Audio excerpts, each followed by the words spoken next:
Hello there. There is something going on in the gaming industry that I am not a fan of, and it's caused me to become further radicalized in my socialist beliefs. So Star Wars Outlaws, a game I've been relatively hyped for, the long-anticipated Ubisoft open-world Star Wars game, has its release date announced and the price announced. After the trailer for the game, my excitement was at an all-time high. It looked so fun. Then I saw this.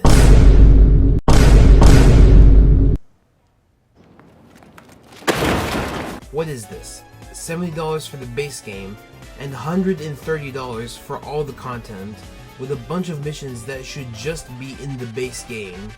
Do they really expect us to pay this much for what's predictably going to be a broken mess at launch, as is with most video games nowadays? And not to mention that what comes in the Ultimate Edition does not justify it being double the base game. All the DLC, 3 days early access, and the digital art book. There is so much wrong with this. Why would you have all of your DLC at launch, and not like a few months after the game drops, like most other games do nowadays to ensure a long lifetime for the game? This DLC better be the Citizen Kane of video games if you have that much faith in it. 3 days early access is also something I do not like. Imagine you buy a ticket for a midnight premiere of a movie, and the website says, for an extra $90, you can watch the movie a week before anyone else. That makes it feel like less than an event. It should be released on the same date so everyone can enjoy it together. And the digital art book. I'm not even going to waste breath on why that is silly. Now sure, there was probably no way I was going to buy the Ultimate Edition. That's fine.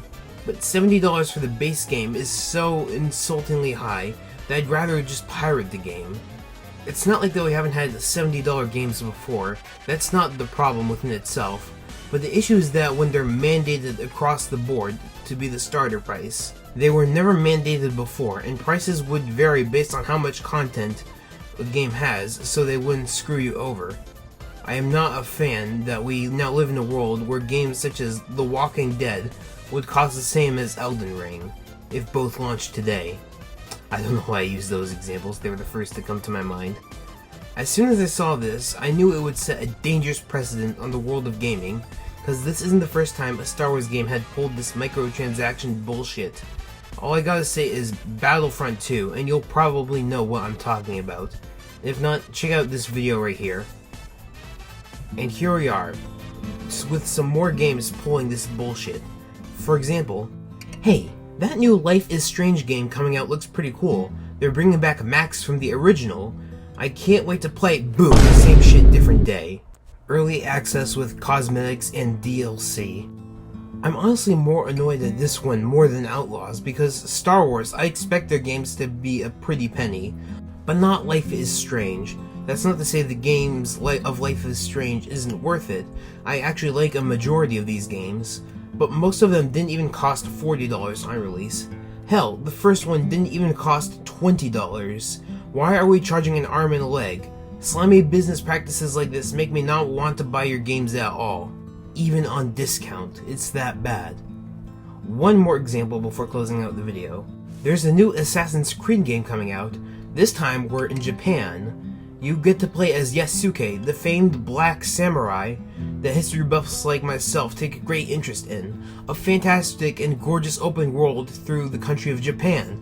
Improved combat. I can't wait to play it, and half the game is locked by the fucking Ultimate Edition.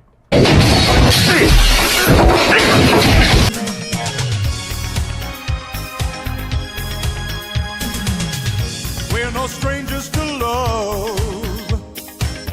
You know the rules, and so do I. A full commitment's what I'm thinking of. You wouldn't get this from